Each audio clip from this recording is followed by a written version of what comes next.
Brianna and welcome to Year 2 Phonics. It's lesson 38. Today is a vocabulary focus. We're going to find out a little bit more about the meaning of some of those words that we've been looking at that have the CH representing the sh sound that come from the French language. So are you ready to find out a little bit more? We're going to learn a little bit about the etymology. Remember the definition of etymology? Etymology is the origin or history of a word. Where did it come from? So our etymology of our CH making sh sound, you might remember from our spelling, is that it comes from the French language. The French. So you might think, how are English people using French words? Well, let's have a look at the history or the etymology a little bit further back. So I've got some pictures to help me tell the story here. So a long time ago, over 800 years ago, longer than Grandma and Grandpa and even their grandmas and grandpas, and a long time ago, there was some invasion. Some people were trying to take over other land and stuff, and the Norman invasion. So Normandy is a part of France. So the Normans were from Normandy. And they were from France, and they decided they would go and live in England. They just wanted to go and take over some of that English space. So there was an invasion, and they moved from France to England. And while they were there, people began using French words because the French people had moved from Normandy into England. So they'd gone from France to England and they were using their language. And so within the English language, people were starting to use some French words as well. And what happened was that over time, over a long time, so we had 900 years of doing this, over time the words stuck and they became a part of English language as well. So that's where some of that has come from. So let's have a look at one word that has changed over time. Back in time, even before the Normandy invasion and the French going into England, we had people who were speaking another language called Latin. It's a little bit like Italian. And they had a word that was cara, and it meant to fool. And then they might have mingled with the French, they might have taken over some space in France, or they might have traded together or met each other somehow.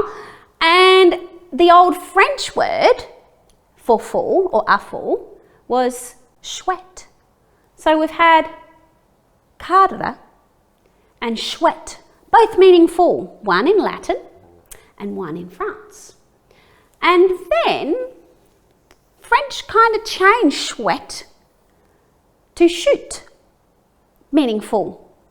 Over time, long time, these things don't happen just overnight, but somehow when people are talking, you know, when we talk fast and sometimes we smush sounds and they sound a little bit different, that happens with language too. So sometimes to make words easier to say, we might change them a little bit, we might change the spelling, and that's what's happened with this word. So it's gone from cara, chouette to chute, and then English also called it chute, but they spelt it differently. They spelt it with an SH, O-O-T, chute, but it also meant to fall. So shoot like shooting star. When they fall down from the sky, it shoots the shooting star. So shoot.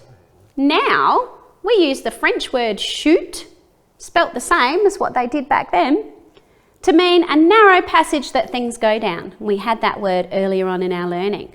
So we had that narrow passage where things slide or fall down in the chute. And so we've kept the French chute, fall, means fall, and it kind of does still because things still fall down in a chute, don't they? We've kept the French spelling for that particular meaning. But then we might use the English spelling to mean fall instead of using shoot. It's a bit tricky, isn't it? So our meanings and our words change over time. And you know, there's even new words being invented as we speak today. You will find new words later in our language as well. So language doesn't stay the same. So we've gone all the way through from Latin, probably thousands of years ago, French, hundreds of years ago, more modern French, English changed the word a little bit, and now they've adjusted that French word to mean something else a little bit different as well. Let's have a look at some examples of that word shoot. Okay, so we know it's come from French, through England, and we know it means a narrow path or something that things can slide or fall down. So quick quiz. Grab yourself a pen or a pencil, something to write on, something to write with. Got it? Good job. All right. Have a look at these. They've got numbers on them. We've got 1, 2, 3, 4, 5, 6. There's 6 pictures and they're all numbered. 4 of them show a kind of chute, something narrow that things can fall or slide down. 2 of them don't show a chute. Which 2 pictures, which numbered pictures don't show a chute? Which don't show something, a narrow thing that things can slide or fall down? Write those down and then we'll check them. So chute, how did you go? Which 2 did you guess? This one is bobsledding. You might have seen it in the Winter Olympics. They kind of go down this long, skinny, icy passage really fast. That's a kind of chute, so it's not number 1. Number 1 is a chute. Number 2, we've got some stairs. You can go downstairs, but is that the only way you travel? Can you only go downstairs or can you go upstairs as well? You can go up as well. So number 2 is not a chute. We don't just go down. Number 3, we've got these 2 different kinds of slides here. Narrow passages we slide down. Yeah, they're a chute. Slippery dips. And here's another one. It's just a different view of a slippery dip. Number 5, we've got the chairlift, the chairs, and they do go down, but they also go up, don't they? They go up the hill and down the hill. So they're not a chute. It's not a chute. It's not just something sliding down. And then this one, I'm not sure how well you can see it, but this is a really big long chute. This one is a rubbish chute. So sometimes when they're working on big buildings, they might have a big tube or a big chute to throw all the rubbish down into the bin at the bottom so they don't have to climb down all the stairs. So number 6 is a different kind of chute too. It's a rubbish chute. So did you have number 2 and number 5 that weren't chutes? If you did, good job. If you didn't, now you know what some different kinds of chutes are. Okay, well done. Okay, now we know about chute, let's use a word that has chute in it. Let's investigate the word parachute. I'm going to take these off so that we can investigate the word parachute. Have a think about, what do you know about chute so far? Chute, we're using, I'll give you a clue, we're using the French definition of chute in parachute. So it's not a narrow passage, is it? So the French definition of chute is to fall. So I wonder what para means then. Let's have a look anyway. Let's investigate this word. So our first thing we're going to do, we've got O-P-G-S-M-E. Can you remember what they all stand for? O is for oral. We're going to say it. We're going to say it clearly and really well. We're going to pronounce it nicely. P is for the phonemes. We're going to tap out the sounds we can hear. G is for the graphemes. We're going to write the graphemes. S is for the syllables. M is for the morphology. Are there any morphemes in it? And E is for the etymology. We're going to go through this one together. So we're going to work all those bits out. Are you ready?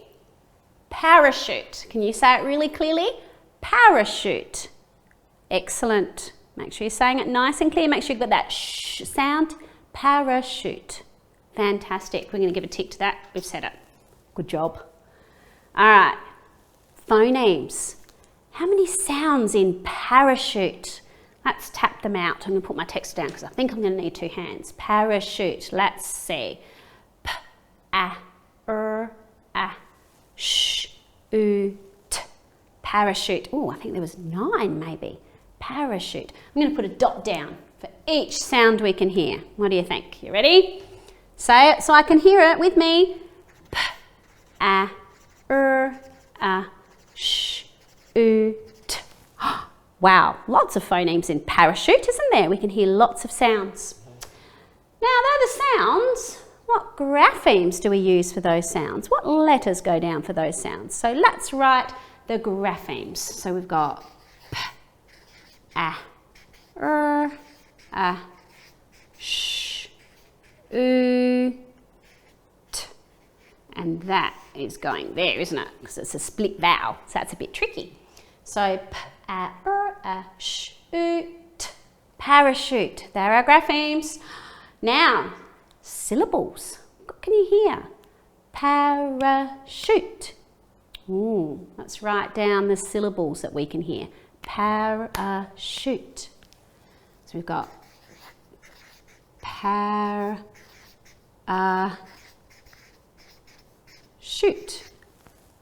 Did you work that out? Parachute. 3 syllables.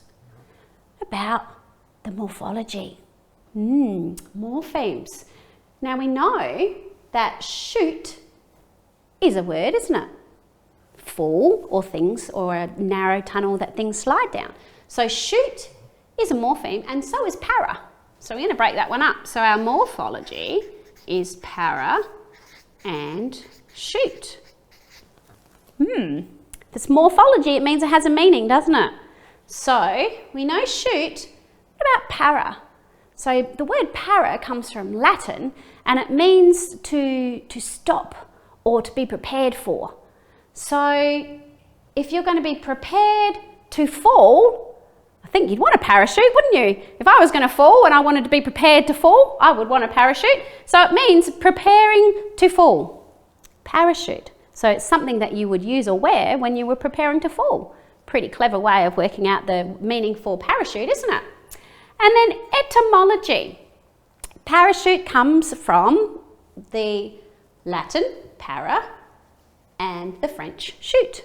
So that's the etymology. So it's a little bit of a Latin root and it's a little bit of a French origins. So it's a little bit from Latin and a little bit from French. Parachute might be a word that you use now. I've never had to use a parachute. I think it'd be fun though. A bit scary, but I think it'd be fun. All right, you ready? We're going to see if you can try another word that has the sh phoneme in it with the ch grapheme. I'm going to give you the definition first though. Let's take down parachute. Let's have a look at our next word. Okay, let's have a look. We've got machine. Machine. This is probably a word you've heard before. It's got a bit of a tricky spelling in there though. So machine. Machine. What do we know about machine? So a machine is a noun, and machine means a device with a system of parts that work together to perform tasks. So a machine, it's got lots of different parts that work together to make something happen, a machine. So let's do the OPG SME with machine. I'm going to do some parts with you and then you're going to try some parts on your own. Okay. So, say the word machine. Good job. That's the easy part, isn't it? We're going to tick it. So we did that together. Now, I want you to do these bits. I'm going to put a little star by the bits you can go and try on your own and then come back and check, okay? I want you to dot out how many phonemes it has. Want you to try and write the graphemes for it. Want you to do the syllables. And we're going to do the morphology and the etymology together. Okay, we'll do those bits together. So pause your video, try and tap out the sounds, write the graphemes, do the syllables, and then come back and we'll work through and we'll check it and work through the last 2 bits together. Okay, so pause, do the starred bits, then come back.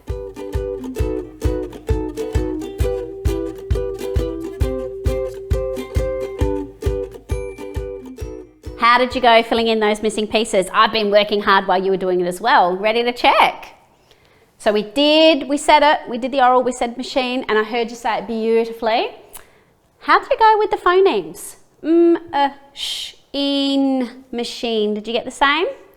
How about our graphemes? M, A, C, H, making sh, e, n, machine.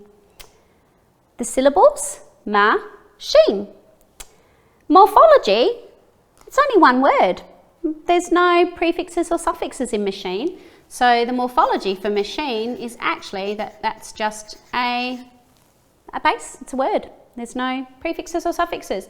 The etymology, it comes from Latin and French again. So the word is machina.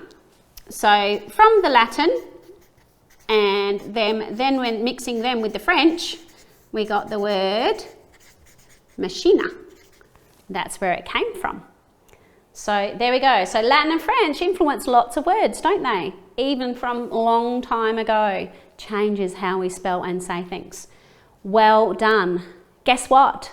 You have made it through the vocabulary lesson. You've learnt more about those words that have CH making the sh sound, which was our learning intention. So you did a fantastic job. You ready for your independent activity? Today, your independent activity is to fill in the Freya model.